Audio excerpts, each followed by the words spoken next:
This episode of the Six Cents Report contains some language, graphic descriptions, and may not be suitable for young children. Listener discretion is advised. If you don't read the newspaper, you're uninformed. If you do read it, you're misinformed. What is the long-term effect of too much information? Information, I just need some information. I've been dying. Is it lack of education? I've been reading without any transformation. I'm addicted. Is it overstimulation? Hey. Welcome to the Six Cents Report. Hear ye, come one, come all. You are listening to the Six Cents Report with Joel Nikoloff and Darnell Samuels. Man, I love it when we got a guest. I love it when we got a return guest. It generally means that the first one went well enough that they didn't say no. Yes. This is true. Sometimes, yeah, you would think that sometimes people might get tired of us and not want to come back, but you know, I'm glad this guest came back and. Thank you for joining us again, Germinal. Thank you, guys. Thanks for having me. It's always a pleasure. Yeah. What was the last episode he was on? You remember? What it was? What we titled it? Yeah. I mean, I don't know what we titled it. I think we did a bit of eclectic, touch a whole bunch of his books and topics and whatnot. So I'll have it in the show notes page. I definitely wasn't ready for that one, Darnell. But no, it's all good. No, it was an unequal economy. Oh, yes. Episode 132. Yes, that's what it was. Yeah, I remember it was because of David Card with his Nobel Prize. Yeah, the Nobel Prize, in economics. Minimum wage. Yeah. So that was the catalyst for the much overdue conversation. Definitely. Germinal's work of it, and I said before, it's definitely thought provoking, and I was reading his book, Classical Liberalism in Africa, and there was a lot of interesting points that I thought related to us where we are as Canadians, because some people will say, okay, so what's the point? Why it's not Black History Month? Why are we why are we talking about Africa and Black history? But I think that's the fact that it's not Black History Month, and these are important conversations to have, and I was seeing a parallel between the instability in some African countries and some of the political instability we're seeing today in Canada.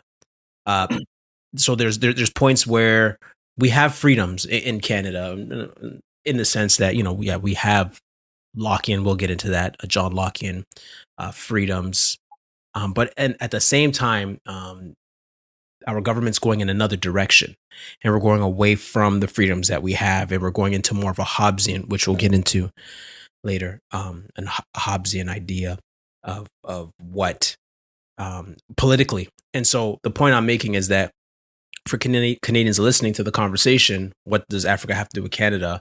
And I would say everything, because a great economist always asks compared to what, and it's always good to kind of look at some of the trends we're seeing in the political instability in Africa and the political instability that we're seeing here in Canada. So I'm really looking forward to this conversation. Mm-hmm. Yeah, me too. And on that note, when we did our intro to liberalism and fascism, Germinal shared that episode because I think it ties really well into this discourse. So if you guys haven't checked out the episode fascism and classical liberalism or liberalism, an introduction, check it out just so you can kind of see the more nuances of the idea of liberalism. But without further ado, let's just get into the book. And so the central argument of your book, as you stated, is that it's based on the assessment that a civil society cannot prosper if it does not operate on promoting the elements of classical liberalism. Mm-hmm. So the question is, what are the principles of classical liberalism that leads to a country prospering, for people who, of course, who don't know? Sure. So the principles are pretty simple and straightforward. First is economic freedom. Second is political freedom. And third is civil freedom, so civil liberty. These are the three main characteristics of classical liberalism. Economic freedom. So economic liberalism is in fact the cornerstone because it rotates or gravitates around property rights. In the United States, for example, When we talk about life, liberty, and the pursuit of happiness, in fact, we mean the pursuit of property. Property is what defines happiness. Because if you own things, if you own resources, you're free because you can use those resources as you see fit to accumulate more wealth and more prosperity, and you can help others with the resources that you have.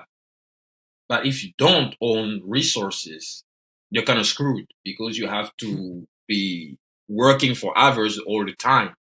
So that's the true meaning of the pursuit of happiness.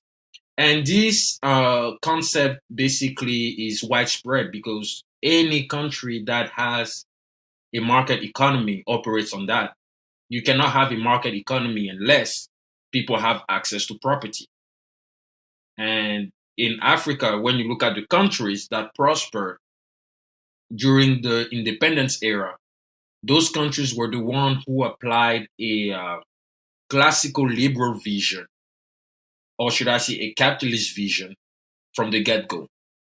I cannot say classical liberal in the full meaning of the term because most African countries, when they were independent, I would even say all of them did not have political freedom, neither civil liberties. They only had economic freedom for those who decide to follow a capitalist roadmap. When I take my homeland, for instance, Ivory Coast. Ivory Coast, I'm not even saying that to brag or to be a nationalist, although I'm proud of my homeland. But Ivory Coast is the most advanced French-speaking country in West Africa, by far. It's not even close. Again, I'm not saying that to brag, but it's for real. Mm-hmm. And the reason why is because in the 1960s, when most African countries gained their independence, they decide to go with the socialists. Ghana, with Kwame Nkrumah, for instance, applied a central planning economic system. Same in Mali, Burkina Faso, Liberia, all around Ivory Coast. Ivory Coast, however, applied a capitalist system. Economically, Ivorians were free. Politically, they were not. And that was pretty much the method of Pinochet, give economic freedom to people, but politically, we don't need a democracy. And that was all over Africa because of the Cold War. There was no democratic process when it comes to the political system. Mm-hmm. But Ivory Coast prospered. In 1970, we reached our economic miracle. There are many papers that have been written on this called the Ivorian miracle, where the living standards of Ivorians was much higher than any other living standard of another West African country around. Mm-hmm. And many people used to come to Ivory Coast to study, to have a better life.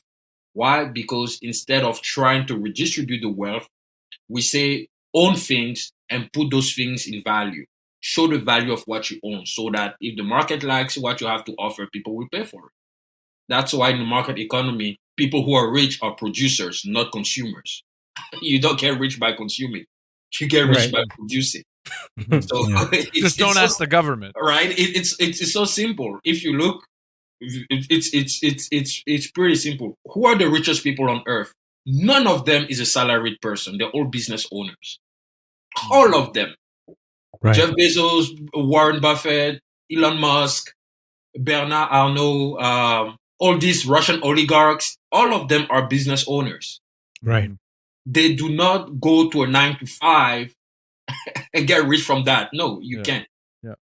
And technically, you're even including the CEOs, right? Even those people who make $10 million a year, $20 million a year as like a CEO of these large companies, they're not in that class of people that you're talking about. No, they're not, because the CEO doesn't own. The owner or the founder of a company is the one who gets rich. The CEO is just the executive manager of the organization. That's all.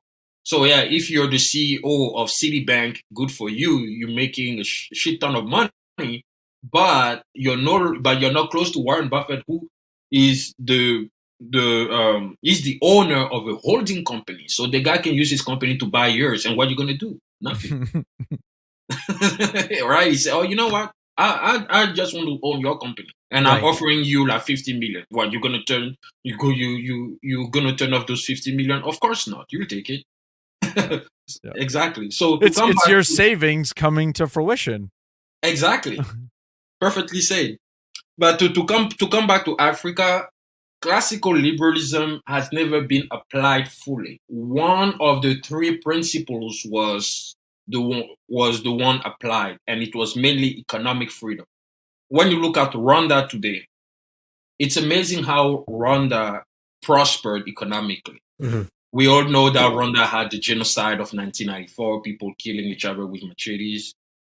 And after that, what Kagame did was to open Rwanda to the world. That's the current president, right? Yes. Rwanda. Yes. To open Rwanda to the world. So people have access to property. You have the right to own. Rwanda is one of the safest places in Africa to build a business, by far. I was looking at the property rights index, in the International Property Rights Index, and Rwanda is in the top 5 of African countries. Oh yeah, of African countries that have highest property rights. Yep. Okay, because I think that's a good case study because of, like you said, the Rwandan genocide between the Hutus and the Tutsis, and I was reading the book "Shake Hands with the Devil," the failure of humanity in Rwanda, and it was written by Lieutenant General Romeo Dallaire, who's of the Canadian Forces, and like you said, the book was gory, and it was I think it was like the fastest genocide ever. It was like 100 days, 800,000 people killed. And so here you are talking about the prosperity of the country, like it's a well-developed country, but their history is so gory and bloody. That transition. So you're saying that classical liberalism helped kind of open up the country and has helped restoring it. Absolutely, at least on the economic side, because politically, Kagame is not giving people freedom to vote. But the interesting paradox is that liberal democracy, personally, I do not think is applicable to its full extent in Africa. Okay. Because even look at what Europe has to go through to have a liberal democracy as we understand it today. Europe is the most bloody continent on earth. Europeans have killed themselves for thousands of years. Right. Until they finally were able to have a system where people are allowed to express themselves and, vote for who they want. Personally, I'm not a fan of democracy. I'm not. I'm going to explain why. Yes, please. Good. No, the reason why is because I prefer more a aristocratic political system. And the reason why is that. And sorry. Define an aristocratic system. What does that look like? So aristocratic system means ruled by the best. It has its downfall. It has its downside too. It's that sometimes, not even sometimes, the downside of an aristocratic system is that the people who rule can be detached from reality. That's the major downfall of it. But the people who rule, because they have a better understanding of things, I think they're the ones who are supposed to have the authority to select who will be the leader. And that's what we used to have in the United States at the time of the founding fathers, technically. If you guys think about it, the United States was an aristocratic republic because people like James Madison, Thomas Jefferson, those guys were educated and they were the one representing their constituency. And sometimes they will go against the constituency if they believe that what the constituency support does not align with the national interest. That's what a aristocratic republic does. Compared to a democratic republic, you only focus on your constituency. You don't really care about the national interest. Whatever your constituency wants, that's what you do. But in the aristocratic republic, you can go against your constituency if you believe that your constituency is not making the right choice for the nation. That's why I like aristocratic republics. Right. Would you agree that it's Yeah. it's sort of embedding a little more of the meritocracy concept? Mhm. Yeah. Yeah. I believe that the most and John Stuart Mill talk about this book. I highly recommend it. It's called Consideration in Representative Government. Basically, it talks about the structure of a government ruled by the most educated and the best. And I think that's how a society should be ruled. Because a lot of people who don't know why they vote, they don't. Seriously, they don't. Like, yeah, I always say we elect politicians based on like 5% of the budget. yeah, absolutely. They don't know why they vote for. They just do it because it sounds good. Let me give you a very simple example. When a politician comes and gloats about, or should I say, he brags about the redistribution of wealth, everyone wants it. Oh, let's redistribute the wealth. Let's do this. Let's do that. But people never understand the consequences of redistributing the wealth. Why the redistribution of wealth never work? It doesn't work because first, the redistribution of wealth focus on physical wealth rather than human capital. And second, the wealth that is being redistributed, it's given to people who do not have the technical knowledge to maintain the value of that wealth. That's why when you redistribute the wealth from the rich to the poor mess it up. Let me give you an example. Look at the policies of Robert Mugabe in Zimbabwe. He took the land, basically, he passed the Land Acquisition Act of 1992, which gave the legal authority to the Zimbabwean government to seize the land from white landowners and give it to black owners. The substance of that decision was purely a matter of social justice without understanding the economic impact that it could have. He took those lands, gave it to black Zimbabwean farmers. Cool, you did it. Then what? The problem is that those black Zimbabwean farmers did not have the technical knowledge it requires to maintain the value of that land.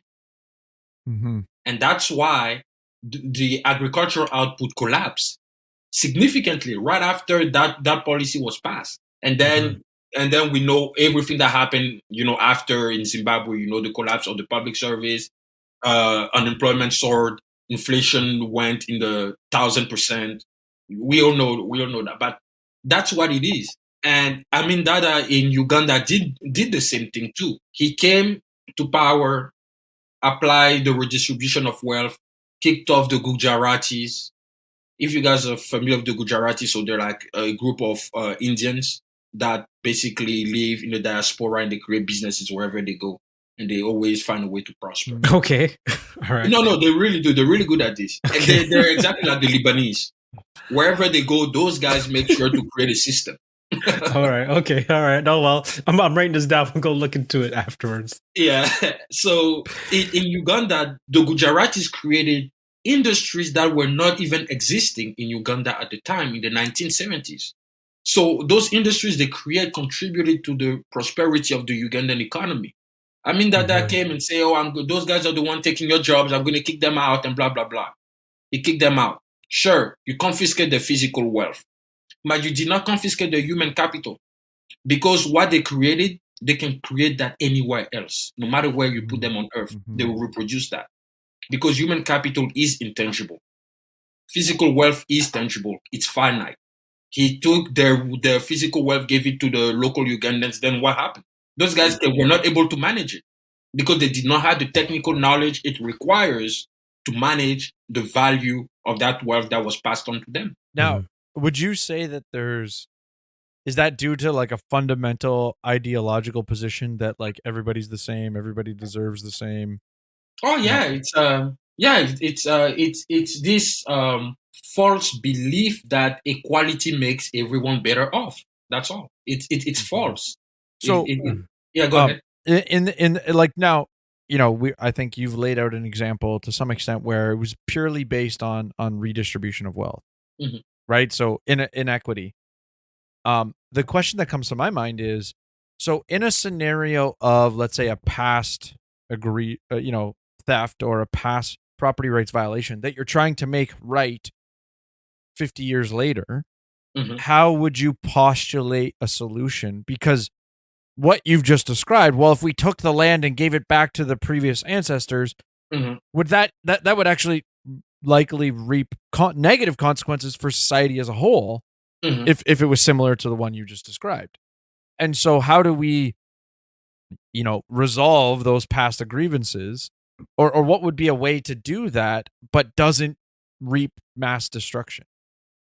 Well, one of the first things that those leaders forget or do not do is to prepare the people that will be receiving that physical wealth given unto them.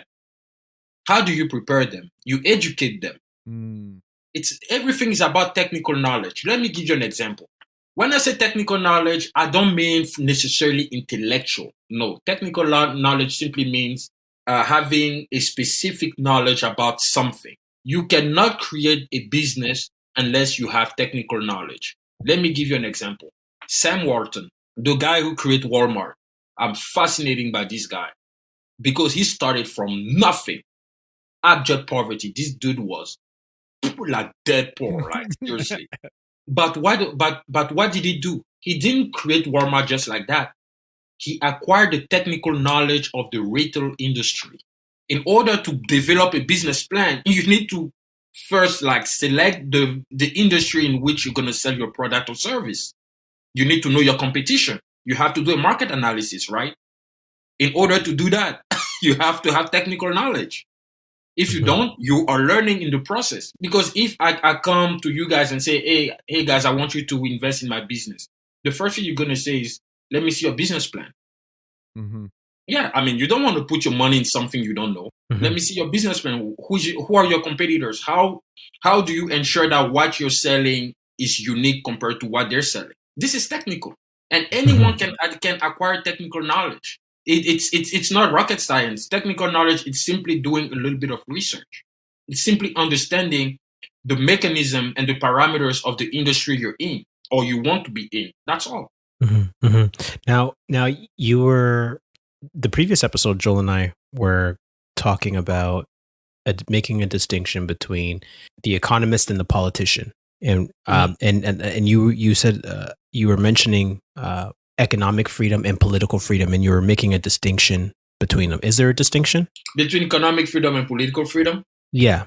Because you talked about Kagame. The economy in Rwanda is looking great, but not everybody's allowed to vote, and actually, it's illegal to talk about ethnicity for fear of another genocide.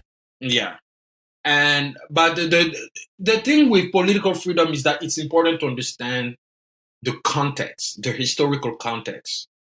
The reason why I am not opposed to Kagame, despite the fact that he's being an authoritarian leader, is because the wounds are still fresh.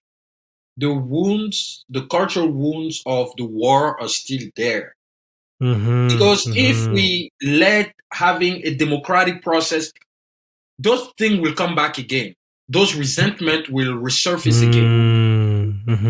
That's what I'm saying. Democracy is not. It's something it's something that can only be done when a society is mature. Yeah, and in France, it took 5 republics to finally have a liberal democracy. They first killed the king in 1789 with the French Revolution, and then from the French Revolution until 1956, France had unstable political systems. It wasn't until Charles de Gaulle came and said, okay, we're going to have a constitution that gives absolute power to the president of France. Actually, the French president on paper is the most powerful president in the Western world. He has so much power, you guys have no idea. So he was like, let's give power to the president of France and let's develop a system that will facilitate the democratic process. Until then, France, the Fifth Republic, has been the longest republic to ever be implemented since the revolution. It takes time. It's not easy. It's something that if people are not politically mature, they cannot have a peaceful democratic process. In Rwanda, or even politically wise, I guess, and knowledgeable. Because at the end of your book, you talk about the way to undo this is to educate people on the constitutional government. right. Yeah, absolutely. It's, if you can ask any African person what is the first article of the Constitution, they don't know, dude. They don't know, but it's not their fault, because the African governments do not make of civic rights a priority. They don't. But we can also make the same argument in Canada, no, Joel? Well, I mean, I what I've been saying during COVID is the role of a constitution and the 3 levels of government, most people have no comprehension of. Right? So like you're getting into like, I'll say a little bit more of the specifics. This is like the most fundamental aspect of governance. And what is the purpose of a constitution? I always say it's the purpose of the constitution was to restrain the tyranny of kings. And so this is like, I would say, a societal problem, but it's also in the politician's best interest. I would also add, Germinal, you have a really good quote in the book, and you say, constitutional personality means that a society lives and acts by the principles of its constitution. The Constitution promulgates. It substantiates the attachment that a society has the rules established in the Constitution. Right? So you want to expound on that a little bit? Yeah. So basically, what I mean is that a society prospers when they understand the foundations of the rule of law. And the rule of law is based on the Constitution. In Africans write their text and never respect what they're writing. We don't, live by what we write. In the United States, for example, that's why I always take the example of the US, because in the United States, they have a constitutional personality. Yes. In the US, people understand their rights. It's something that they're being taught in first grade. Right. And when you look at the branches of government, the most powerful branch, as a matter of fact, is the judiciary, is the Supreme Court. Because the Supreme Court is the one that interprets the Constitution, like the law, according to the constitutional principles. Is this law aligns with the framework of the Constitution? I.e. the highest law of the land. Exactly. Yeah. Well, what's interesting, Germinal, is that here in Canada, ours came into effect in 1982. And even then, in light of what happened with the pandemic, there's been, I guess, people are I guess, I hope not. It sounds like people are rediscovering our Constitution, and we're also analyzing it. And we do a lot of that on the show, and we have lawyers come on the show, and political theorists, political scientists come on the show, and we talk about our Constitution and the weakness of our Constitution and how it's not as nuanced and developed as the American Constitution is, and we're reaping the consequences of having a weak Constitution now in this country, and we're starting to see the distinction between us and the U.S. and us not understanding like our Constitution and how it dictates the way we're going to act in a sense, like our Constitution in its vagueness. Well, yeah. So and this is the same problem that we have in Africa, is that we do not put faith in our institutions, because the institutions are the safeguard of the constitutional principles of a society. In the United States, again, like the Constitution has been the everlasting written document, because we trust our institutions. In African countries, and this is one of the reasons why political freedom is a problem, is because Africans do not trust their institutions. They don't believe that political leaders are able to work in the interest of the people. And it's to some extent it's understandable why. Because there's a lack of rule of law, the people are not held accountable for what they do. So that's why you have many people who get into politics to become rich. That's why there's so much corruption in African politics. So yeah, because if we had a constitutional personality in African countries or in most African countries, we will have a strong rule of law protected by the institutions of our political system. But we don't, because we don't trust them. And that's why many African countries have been unstable up to now. Even if you look at Mali and Burkina Faso, in 2022, they had coup d'etat. How can you have a coup d'etat in 2022? Like, this was 20th century stuff. And today we still have a coup d'etat. Like, yeah, it's funny that you mentioned that, because definitely I'm seeing that in your work, and how you mentioned that the African continent has the lowest living standard among all the continents on the planet, and so historically, we've I'm not saying we, but I don't want to speak for everybody, but there's the idea that Africa was colonized, and so when it was colonized, it was when it was left in disarray after the colonizers left, and so the imperialism destroyed Africa essentially, and this is why it's a mess politically right now. Would you agree? That is because of imperialism that Africa is a mess? Yes. Oh, right. In the sense that it left a power vacuum, right? So they come in, and you have direct rule, indirect rule. Yeah.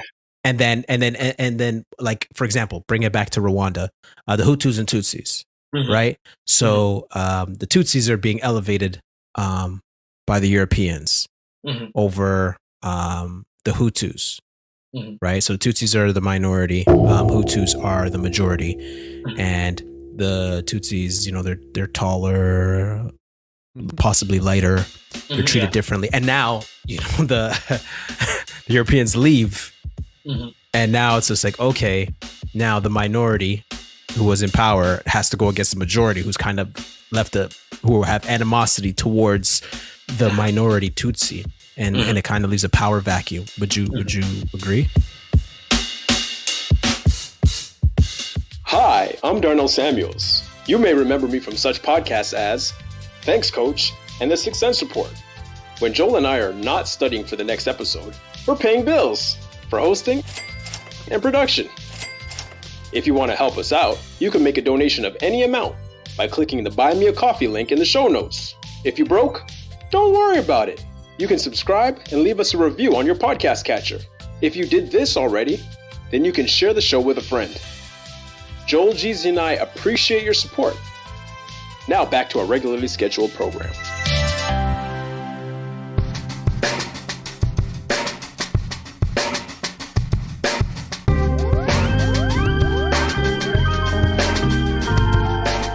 Yeah, no, absolutely. Yeah, there was a power vacuum. That's why in one of my books called Income Inequality and Economics, I drew a distinction between colonization of power and colonization of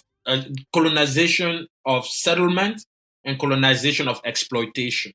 In most African countries, we had a colonization of exploitation, meaning that the colonizers comes basically, like takes all the physical, natural resources that we have.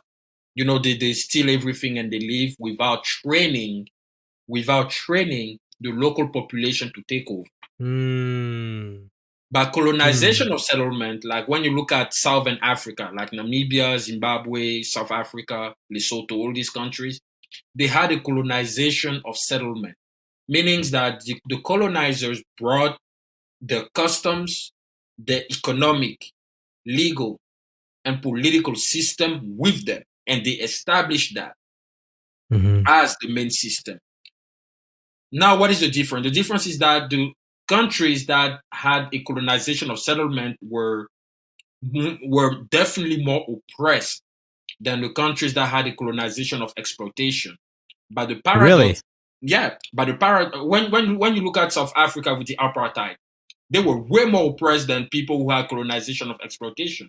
But the paradox is that now a country like South Africa has a higher living standard than countries that have colonization of exploitation. Why is that? Yeah, because those who create the colonization of settlement stay and they implement their system, and because they implement their system, they train the local people to accustom themselves to their system. What are countries that had colonization of settlement? Canada, the United States, Brazil, Argentina, South Africa, Namibia. So basically the Southern African countries. What else? Australia. Look at all these countries. All these countries economically and even politically are way more advanced. When you look at South America, what are the two most prosperous countries in South America? Brazil, Argentina. Both countries are colonization of settlement. But look at Bolivia or Colombia, colonization of exploitation. Look at the living standard when you compare four countries. Okay, so is it fair to say that colonization is not a bad thing? And so my question to you, I would just add the word trick me here, huh? inherently. No, because I'm serious though. Like, there's pros and cons to colonization. So I would ask you, what is your view on foreign policy to Africa? So when you say foreign policy, you mean like because I guess part of it too is also we should be clear and define our terms, because correct me if I'm wrong, the classical liberal view is of foreign policy is non-interventionist. Yeah. But then the book that I'm reading, Shake Hands with the Devil, it's saying, oh well, where humanity failed was the UN didn't get involved. And so in light of what you talked about, colonization, which I would also call imperialism, meaning that one country goes to another country to improve it. So when we take the case of the UN, for instance, the UN has actually done a lot when it comes to providing humanitarian aids for economic development in African countries. The sum of money that the UN gave every year, in addition to Western countries that gave also their contributions to African countries, it's because of corruption. Most African leaders, whenever they receive that money, this is their pocket money. They don't allocate the budget as they should do. Why? Because there's no rule of law.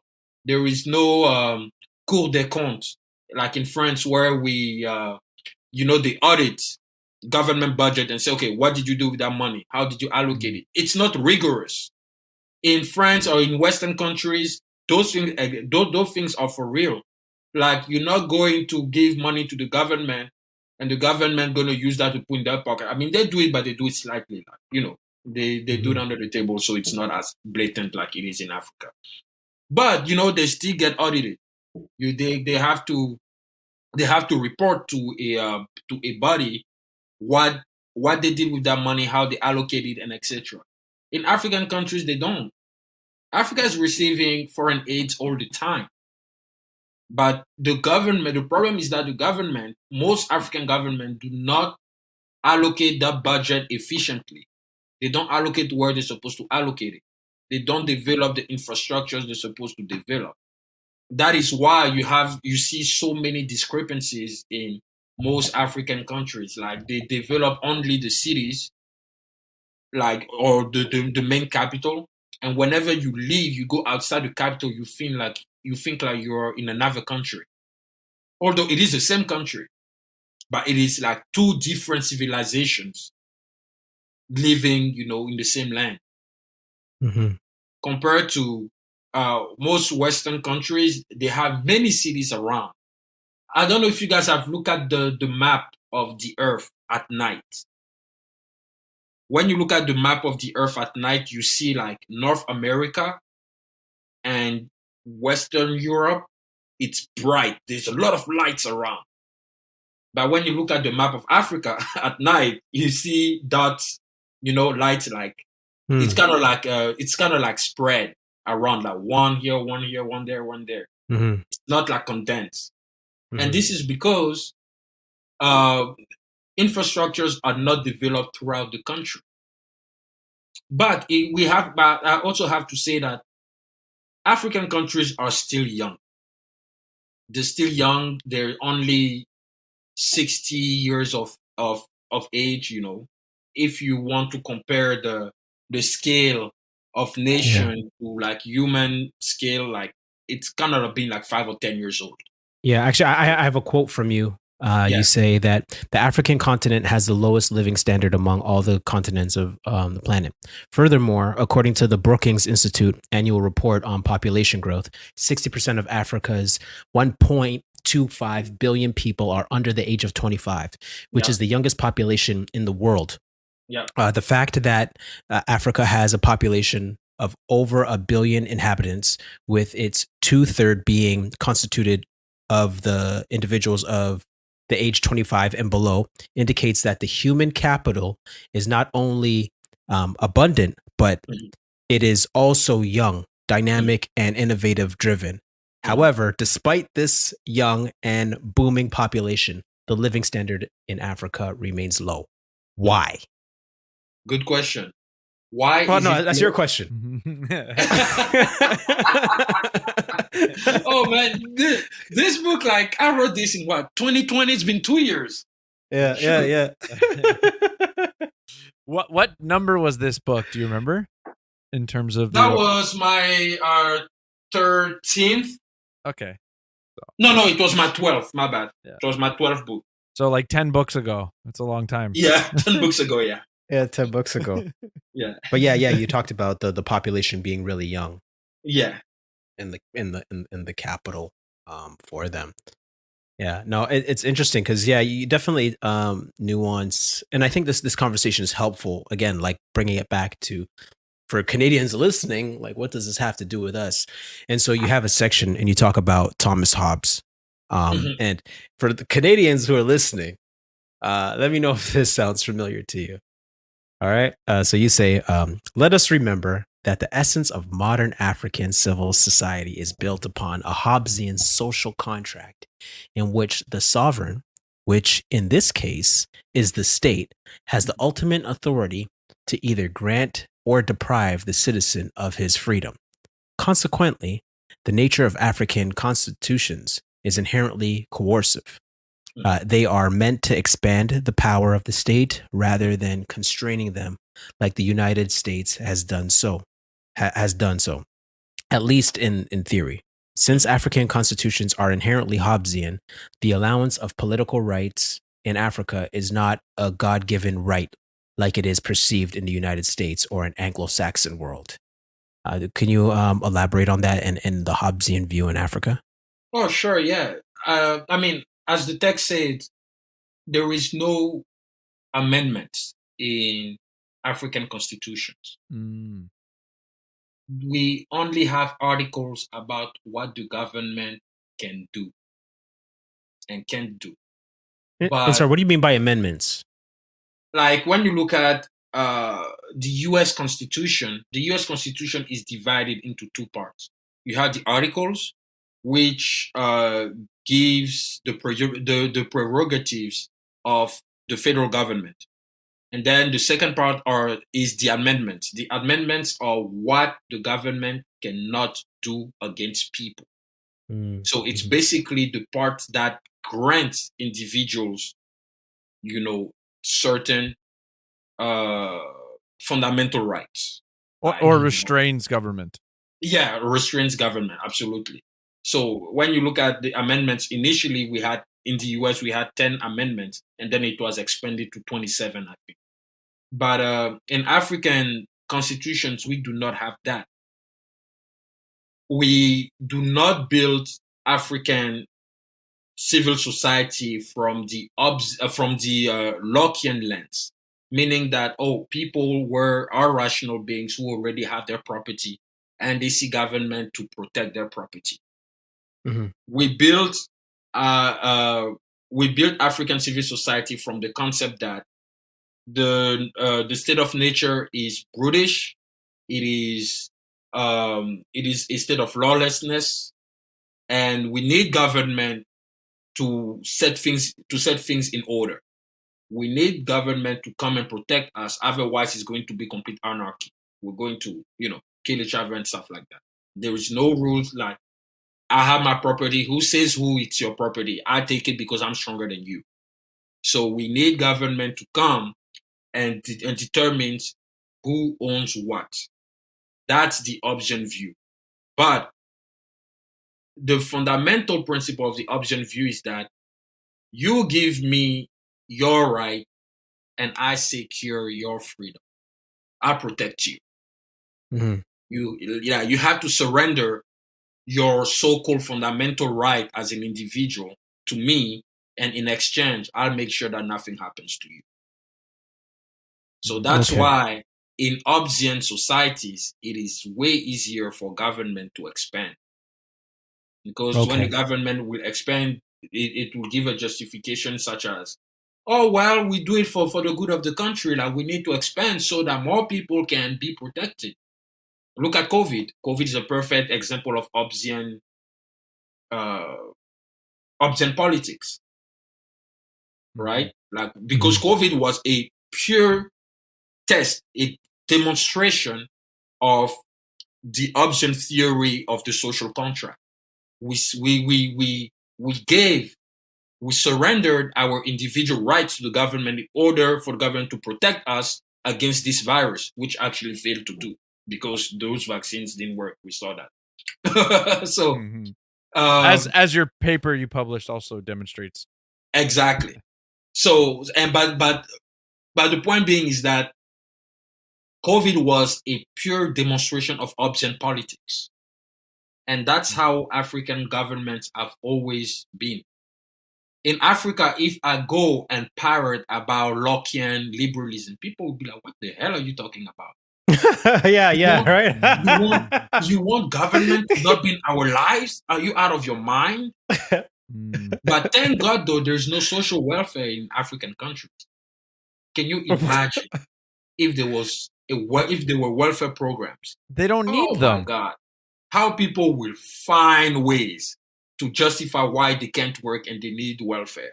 Oh my God. But the politicians don't need those. What's it? The politician doesn't need to put those systems in place because, as you've already described, the populace is already dependent upon government. Exactly. And obviously, I'm maybe being a little bit tongue in cheek when I say that, because obviously some politicians are motivated with, let's say, pure motives and they want to help people. But those systems become perpetual in nature because they perpetuate the state's power or influence. I wanted to make a point about contrasting the Constitution stuff with the UK. Just for the point that they have a very strong constitutional perspective without it actually being written down. Or that the written document is less of a issue for them, but it's cultural. And I think it's a good point or sort of good thing to highlight, because we have sort of been talking about writing it down and approach, but it's the culture of the people. And my follow-up question to you sort of has to do with negative rights and positive rights. And would you agree that, the Lockean approach or cultures have a much more emphasis on negative rights? Oh, absolutely. Negative rights, it's all about the things that you cannot be deprived of. Yeah. It's basically things that you cannot negate. So positive rights, it's that. Let me elaborate here. Yeah. Let's look at the U.S. Constitution. Yep. The U.S. Constitution was initially, when you look at the amendments part of the Constitution, right? Initially, there were 10 amendments. These 10 amendments are negative rights. Mm. The positive rights, those were the one that came after the 10 amendments. For instance, the 14th Amendment, which says that the government cannot discriminate against people. They have to recognize everyone as a citizen and stuff like that. These are positive rights. When you look at the Civil Rights Act of 1964, this is a positive right. The thing with positive rights is that these are rights that the government gives you and can take away from you at any time. That's the fundamental characteristic of a positive right. Okay. If the government, for instance, decide to decree that, okay, healthcare is a right, this is not natural. It's a positive right. It's not a negative right. It's a positive right. Okay. So the government said, okay, today healthcare is a right. Everyone has healthcare. And then the day it doesn't work out, oh, you know what? No one has healthcare. We take it away from you. So, so positive rights are basically the foundation of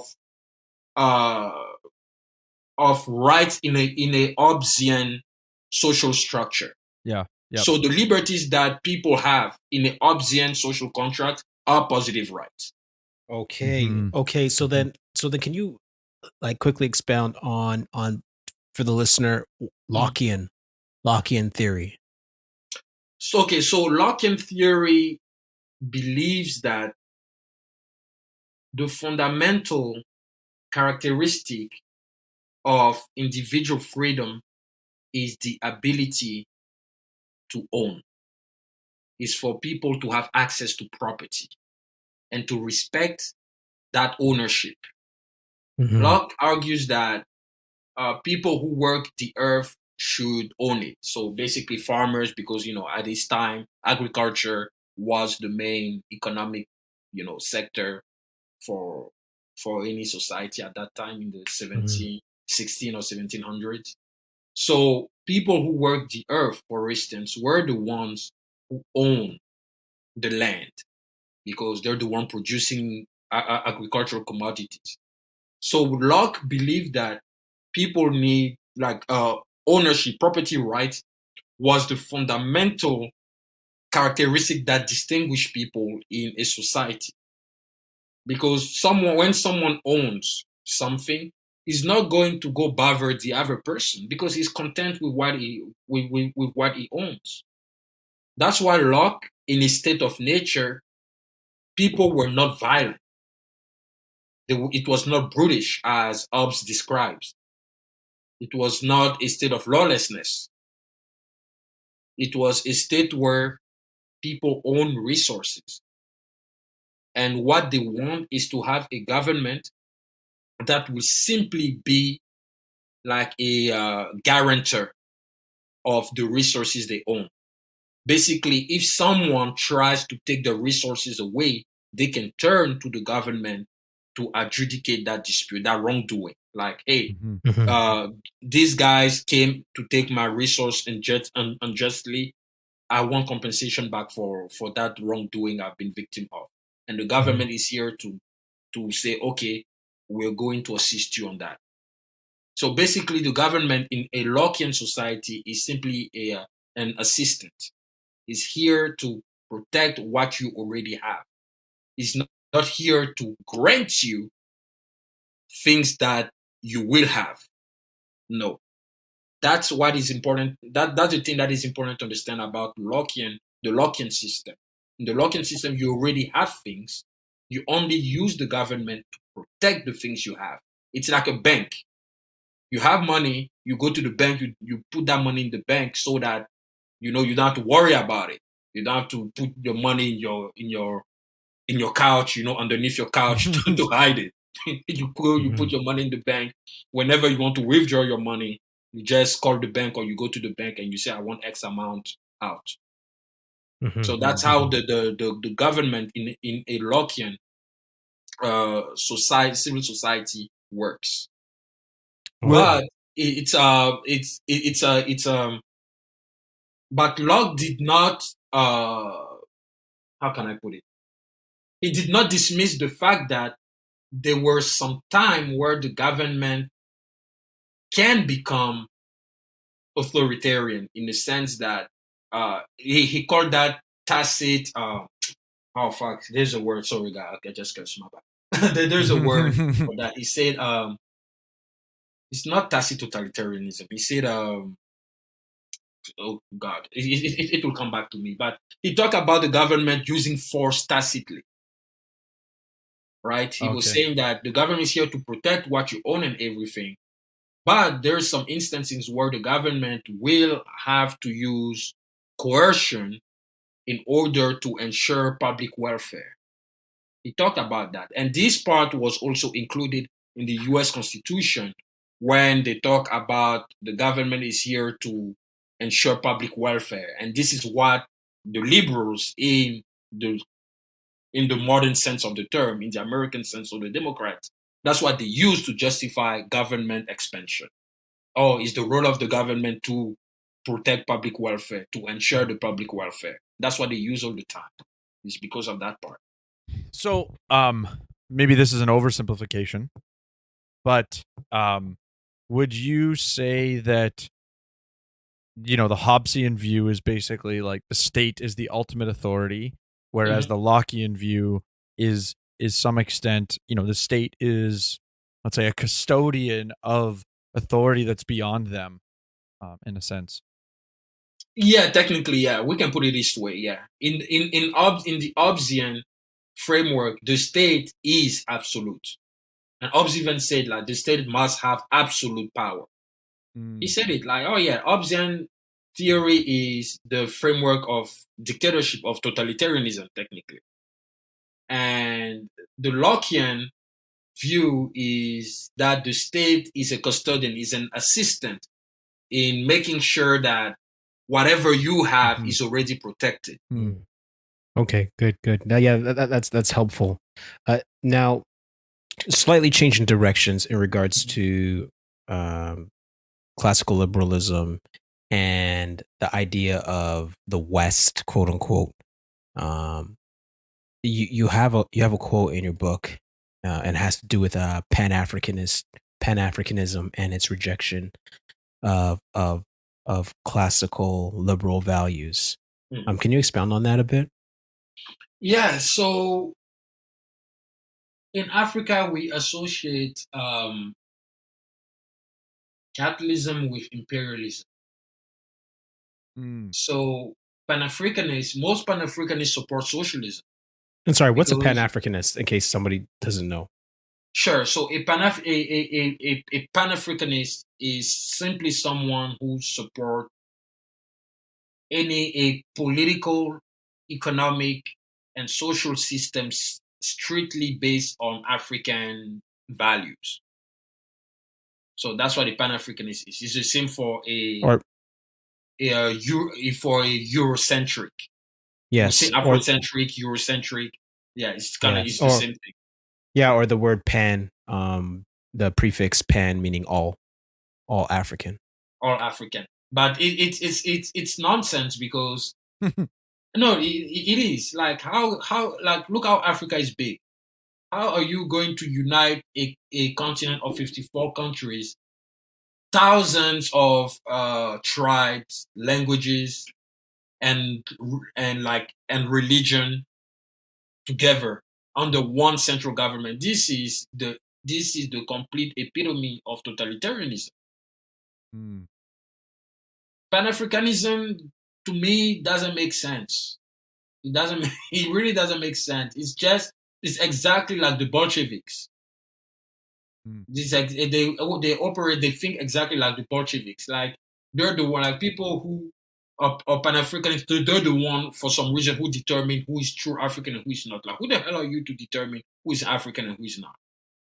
Now there's no metric to determine how much you're an African and how much you're not. And the fun fact is that many Pan-African leaders married white women.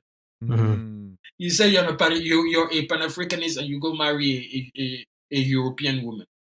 Interesting. When you look at, for instance, Kwame Nkrumah. Kwame Nkrumah married a woman from Egypt. She was white. Really? You guys can Google it. Yeah, you guys can Google it. Yeah, Kwame Nkrumah's wife. Yep. She was white. Yeah, because Kwame Nkrumah, like, he, a lot of people, well, in the circles that I was running in, have a high regard for him. Like, people see him as a great guy. Nice. Okay. I love that casual, like, nah. Yeah, no, because you say this about you say that the first reason in regards to its rejection of classical liberal values, Pan-Africanism, rejecting it. See, the first reason is based upon the fact that Africans consider classical liberalism a synthetic, imported Western byproduct. Yep. For the majority of Africans, especially the Pan-Africanists, classical liberalism is the ideology and system of the oppressor and white European colonizer who wants to maintain his influence upon the African way of life in order to sustain his order.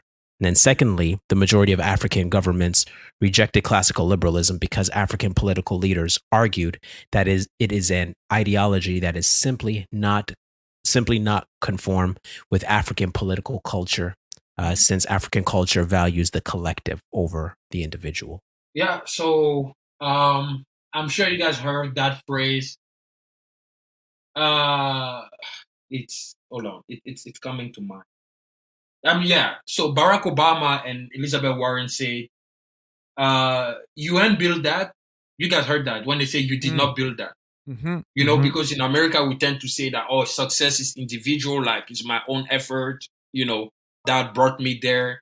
And you have people like Barack Obama who say like, oh no, like your success, like is not yours. Like, it's because of a without Big Daddy government protecting you, you wouldn't have been able to do it. Exactly. So that's how African culture is. Like, we value the collective over the individual. When you succeed, people will tell you that the level you've achieved or you've reached is not based on your sole doing. It's a collective of or a participation of people contributing to your doings that helped you there. So once you become successful, you have to give back to those people who helped you. That's how African civil society or African culture works. But the problem, in my opinion, with that is that you see a lot of people, and when you look at Africa today, you have many, and I even talk about that in the book, in the latest chapters. You have people a family that has many kids, let's say between 5 and 8 kids, and within those kids, there is one that is, standing out. So the parents do everything to send their kid to Europe or to North America, to study or to work, or basically to have a better life. Mm-hmm. And once that kid goes to Europe or to North America, every time he has to send money back. And Hispanic people do that too. Like in the US and Canada, you guys surely see like Hispanics or Blacks that they always go to Western Union to send money back home.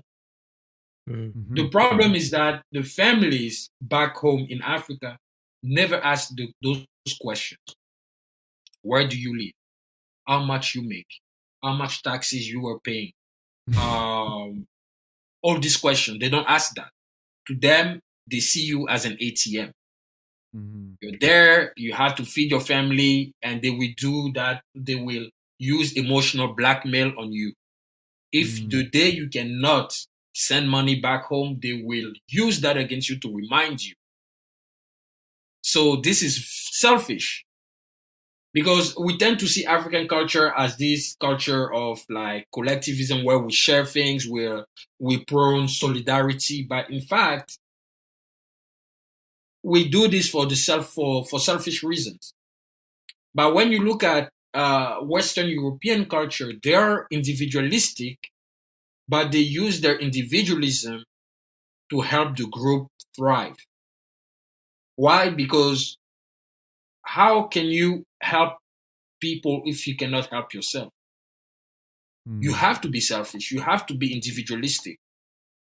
Because once you have the resources, now you can use those resources to elevate others. That's what individualism is. And people don't understand. They think that it's just you being selfish for the sake of being greedy. That's not true. Individualism is about you being rationally selfish in order to use the resources that you've owned in the process and give it to other people to elevate them too. But in African culture, while you're in the process of making it, they already start asking you to give back. But how can you give back if you don't even own things? I got a couple thoughts here, and I also want to sort of set up for the audience. So first thought that I had was, how much of this individualistic versus collective perspective focuses on the motivations or the structure, right? So there's like this idea that people think, because socialism is collectivist in nature, we're somehow going to have less selfish people, or we're going to hinder selfishism or something. Right. Right. And so it's an interesting, like, I just think about how many people have this purely based on, what are the intentions, as opposed to actually wrestling with the question of what system will actually hinder selfish people from succeeding or cause the extremely selfish people to be hindered. And rather than just going, well, because the system is designed this way, therefore selfish or collectivism is going to rule. Maybe you actually get more collective culture when you have a self-oriented structure. But anyways, park that. I want to transition here. I'm going to tease it out a little bit. We've got a new section or a new part of what we do called Extra Change. It'll be on Buy Me a Coffee for subscribing listeners at the 6 cents tier. I want to tease a question that we're going to transition to, and that is how much, because you've been posting about hood culture on your Instagram. I want to draw a parallel with the hood culture stuff with what you've said about that collectivism. And I just want to know how much you see parallels or differences. But before we get there, as I said, that'll be in our Extra Change segment. Can you give the audience a place that if they want to reach out to you, if they want to follow you, what would be the best way to do that? Oh, sure. So Instagram is definitely the platform I use the most, but I also have my website, which is www.germinalgvan.com. People can shoot me an email there. And I'm also on Facebook, but I don't post as much on Facebook. And I also have LinkedIn. So yeah, I'm basically on all and YouTube as well. So I'm on all social media, but all the social media is for everyone above 30. Yeah, exactly. But Instagram is definitely the platform I'm on the most. Yeah, okay. That's where I'm the most accessible. Awesome. So thank you, and for the audience who wants to follow the rest of the conversation, jump on Buy Me a Coffee. But you heard me? Does that make sense? Madden and Mitchell Media.